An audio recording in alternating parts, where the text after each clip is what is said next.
자, 오늘의 시사평론가 리엘 파트너스의 이승기 변호사 연결돼 있죠. 자, 이승기 변호사님 안녕하세요. 예, 안녕하세요. 예, 오늘의 시사평론 시작해 볼까요? 예, 오늘 첫 번째 이슈는 트럼프 탄핵안 통과 가능성은입니다. 도널드 트럼프 대통령이 탄핵 위기에 몰렸는데요. 일단 그 미국 민주당에서 트럼프 대통령 탄핵 소추안을 발의를 한 상태죠, 지금?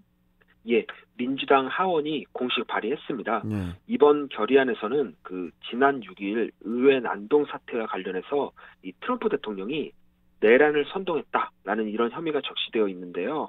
또한 시위대가 의회를 공격하기 직전에 트럼프 대통령이 시위대 앞에서 한 연설이 있습니다. 당시 연설 내용을 보면 우리 싸웁시다, 맹렬히 싸웁시다. 만약 여러분들이 싸우지 않는다면 더는 나라를 갖지 못할 것입니다. 라고 이렇게 연설을 했는데요. 이런 연설이 의회당에서 무법행위를 권장하는 그런 발언이다. 라는 것이 바로 하원의 판단입니다. 그리고 트럼프 대통령이 그 국가 안보와 그리고 민주주의의 위협이 되므로 탄핵을 통해 자리에서 물러나게 하고 향후 공직을 맡지 못하게 해야 된다라는 내용도 함께 포함되어 있습니다. 미국 언론에서는 이르면은 내일쯤 그 탄핵 소추 결의안 표결이 하원에서 이루어질 것으로 보고 있는데 결과를 어떻게 예상하십니까? 예, 미국은 양원제로 하원과 상원이 있는데 그렇죠. 하원의 탄핵 소추안 의결 전족수는 이제 가반 찬성입니다. 전체 하원 의석이 435석인데 민주당이 이제 가반인 222석을 차지하고 있는 만큼 무난히 통과될 것으로 그렇게 보입니다. 그런데 이제 문제는 상원입니다.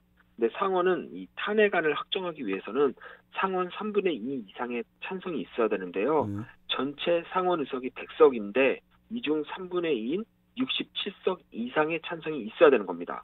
그런데 공화당이 전체 상원 의석 중에서 50석을 차지하고 있다 보니까 공화당 내에서 최소 17표의 반란표가 나와야 하는 겁니다.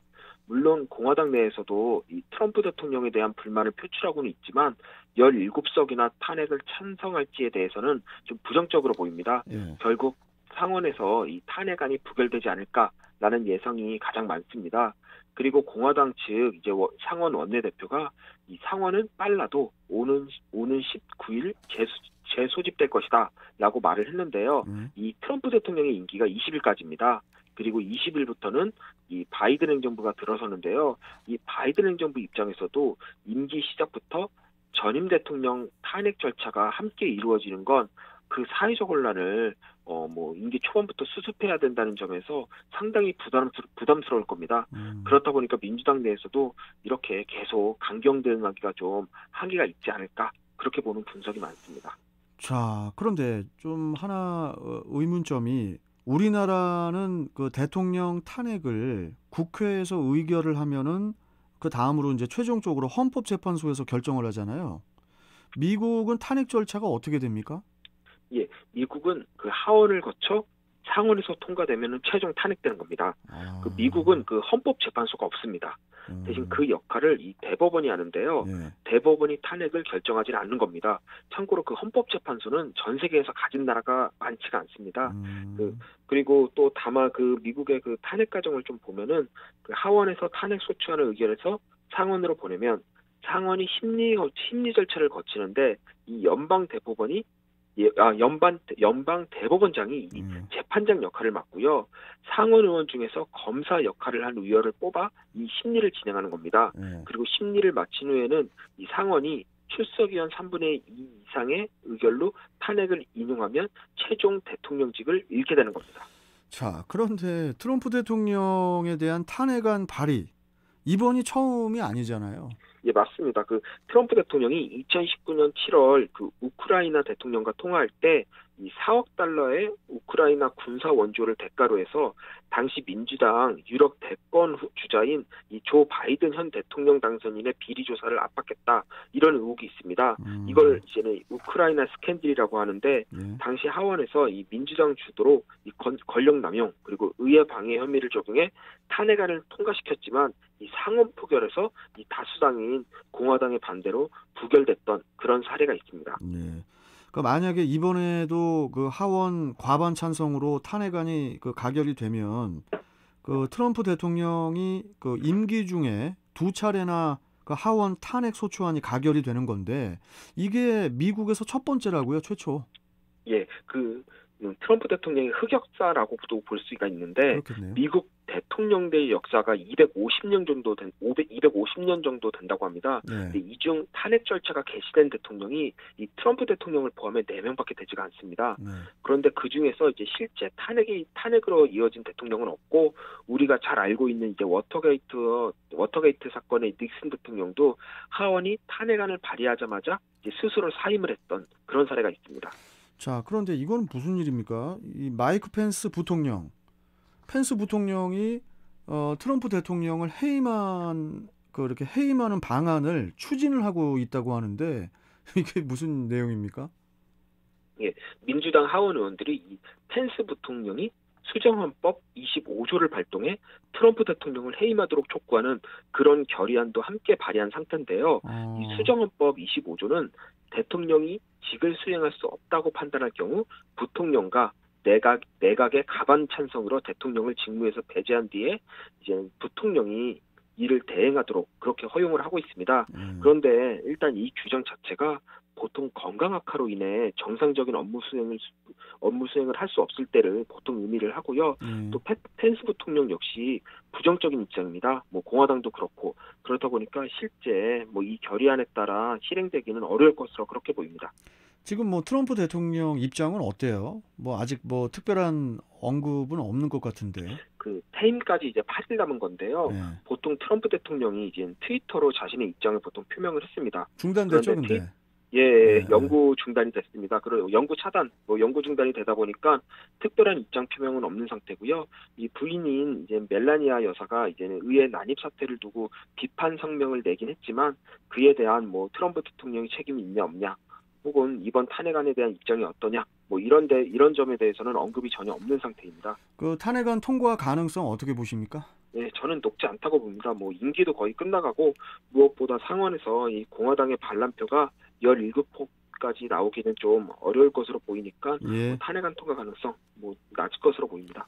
자, 좋습니다. 다음 이슈 전해주시죠. 예, 다음 이슈는 동물판 N번방 악마를 보았다입니다. 이게 지금 무슨 일인가 싶은데 그 작년 초 그 성착취 영상물을 공유하던 그 텔레그램 대화방 N번방이 우리 그 사회적 공분을 일으켰는데요.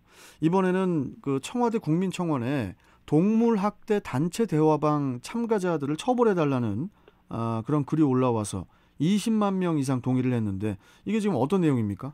예, 정말 충격적인데요. 이번에 문제가 된 단체 대화방은 이제 카카오톡 단톡방인데 이름이 고어 전문방이라고 합니다.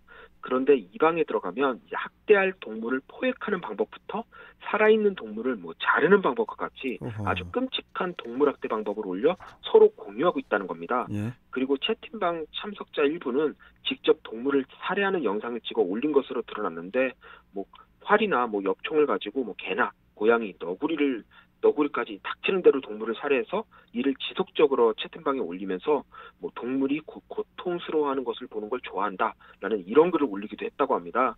그 외에도 여러 내용이 있는데 제가 진짜 봤는데 정말 글로 입에 담거나 글로 쓰기에 너무 참혹해서 이 정도까지만 말씀드리겠습니다. 이 대화방 이름이 이제 고어 전문방이라고 했잖아요. 예. 이 고어라는 게 이렇게 피나 선혈이 낭자한 잔인함 이런 걸 이제 의미를 하지 않습니까? 예. 이 사람들의 정신 상태를 보면은 그 동물 학대를 마치 놀이라든지 또 고어물 영화 보듯이 재미로 생각하는 것 같은데 참 이거 충격입니다. 충격 그 자체예요, 이게. 예. 특히 문제가 되는 게 이 동물을 학대하는 사람은 결국 사람에 대해서도 잔혹한 범죄를 저지를 가능성이 높다는 건데요.